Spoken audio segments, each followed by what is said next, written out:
What's good? What's good, everybody? Welcome back to another episode of the Urban Platform Speaks. Make sure to like and subscribe as you go into the channel and as you join the channel, check out the content. And with that being said, man, I want to speak on Skip Bayless and his recent statements about the Cowboys, man. The Cowboy fans are really coming out of the woodwork, and I'm not criticizing. You can't blame them. The Cowboys look, in my opinion, they look pretty good. They look really good beating the Chiefs the other day, right? Thanksgiving Day, they beat the Chiefs. Then on top of that, I think the week before they beat the Eagles, so that's not bad. Right now, I think the Cowboys are sitting at a record of 6 wins, 5 losses, and 1 tie. And these two big victories, they just look really convincing, in my opinion. Now, is part of that because you have, for instance, like the Chiefs are not the same team they was last year. It could be, but still, the Chiefs are a quality team. The Eagles are a quality team, and you have the Cowboys look good.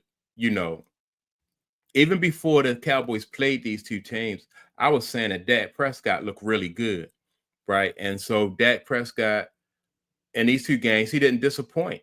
He played. I thought he played pretty good in both of these games. But the Cowboys look good, especially in big games, and that's what you want to see with your team. They probably lost a couple and dropped a couple this season that people probably thought that they should have won. But in the big games that people wanted them to come big, and they showed up. Even with in the game against Green Bay, when they managed to get a tie in that game, because that game was important because they had Michael Parsons, going over to Green Bay and then wanted to come back and beat the Cowboys, but it was a tie. So that wasn't even a loss for the Cowboys. So I want to play uh Skip Bayless' reaction and his thoughts on the Cowboys, right? Skip Bayless thinks that the Cowboys will win the NFC East.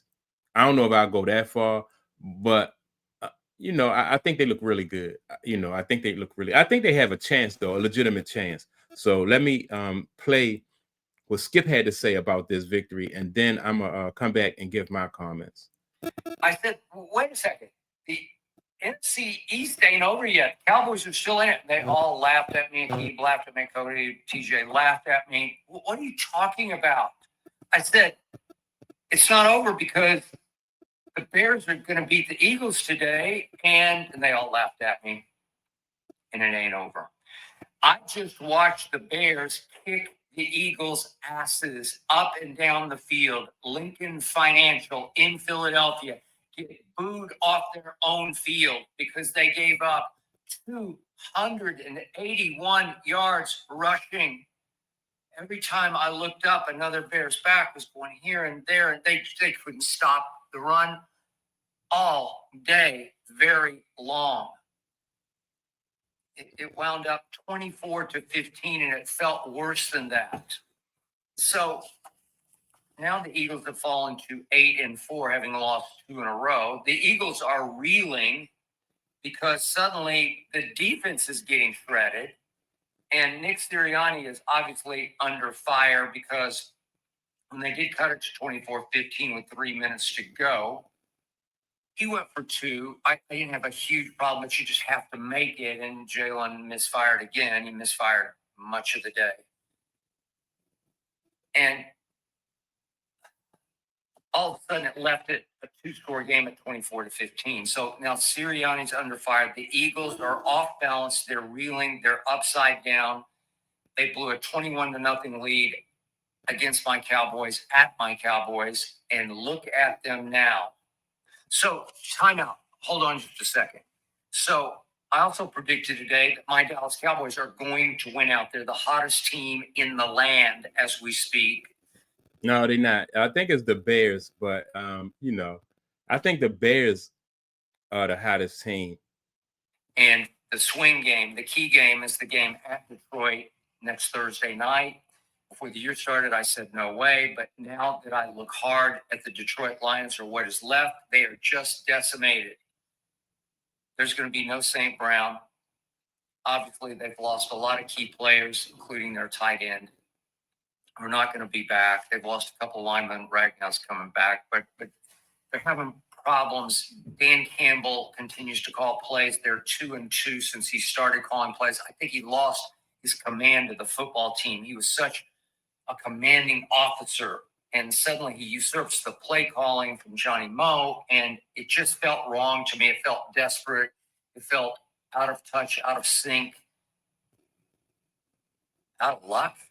Now they're 0 for 7 on fourth downs, which is what Dan Campbell has owned, with him calling the plays on fourth. You know what? I think though, just to jump in here for a little bit, like with Dan Campbell, right, and the Detroit Lions, I just think that it's success is fragile, and when you make changes, teams catch up with you, because there's a lot of parity in this league in the NFL from year to year anyway. That's just like when you think about what the Minnesota Vikings let their quarterback go last year after they had a successful season with him. And now you have a quarterback in there this year. I think they won like 4 games this year after, like success is fragile. Sir, I've seen teams, in my opinion, make that mistake before. I remember the Baltimore Ravens where they won the Super Bowl and let Trent Dilfer go. I thought that when they did that, I just thought it was stupid. And you brought in a quarterback. Well, it didn't work out for him. And the same thing with the Vikings. I think Dan Campbell, this league is catching up with like if you had success one year, it's no guarantee that you're going to have success the next year because it's parity. Then on top of that, teams have film for you. You getting everybody's A game. So it's hard to have consistent success year after year in this league. Now, I'm not saying that's all his fault, but it just feels like we're just better than they are. We're definitely hotter than they are because they have lost 4 of their last 7 games. I was shocked that the odds makers opened us up as a 3.5 point favorite. That quickly got bet down to 3. It's probably because we're 2-4 on the road, having won only the 2 games at Jets and at Raiders, which are gimmies, you could say. But my point is, I believe we're going to win that game. And if we do win that game, then we get to come home and we're just better than the Vikings, especially with JJ at quarterback, if in fact he's going to come back to play quarterback the rest of the year. So, all right. So I do agree. I think that the Cowboys can beat the Detroit Lions. That's a winnable game for them. Now, it's not a gimme game enough. I think it's a winnable game, right? If they played the same way they played against the Eagles and the Chiefs, I think they can win that game, number one. Then going into the when they have to play the Vikings, that's a very winnable game. As a matter of fact, it's a game that the Cowboys should win, right? So, they're in a position where the Cowboys can determine their own destiny. They're in charge of their own destiny, even though they got a 6-5 record with 6 wins, 5 losses, and 1 tie. We can beat the Vikings at home. We can beat the Chargers at home. We've beaten Justin Herbert a couple of times already in his fairly young career. We're just better than they are right here, right now, especially at home. Then we play 2 of our division rivals. We have to go to Washington. I assume Jaden's going to be playing by then, and it will not be easy, especially if playoffs or division title on the line. But can we win that game? We beat them with Jaden playing into the 3rd quarter before he got hurt. 44-22 at our place. Can we do that? They just seem like they suddenly got old right before your very eyes. They didn't have their receivers that day, especially Scary Terry. But listen, can we? Yes, we can. If we need to go win that game, we can go win that game. Even trickier game might be against Jackson Dart in the season finale at Giants. We barely beat Russell Wilson in overtime. Scoring 40, it was 40-37. But without Scatterboo, see, all right. So from listening to it just sounds like Skip Bayless is trying to convince himself, right? And like I said, they can beat Detroit. They probably will beat the Vikings, but the thing is, I don't think that the Cowboys are going to win out.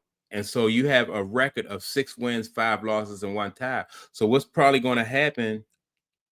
I think that they're going to need some help from other teams in order to make it into the playoffs. And then once they get into the playoffs, then all best is off. Playoffs, a new season, and then they can go from there. But if they get into the playoffs, the Cowboys, I think, is a team that a lot of people probably won't, because they have so much balance. They have an experienced quarterback. They got a pretty good running game.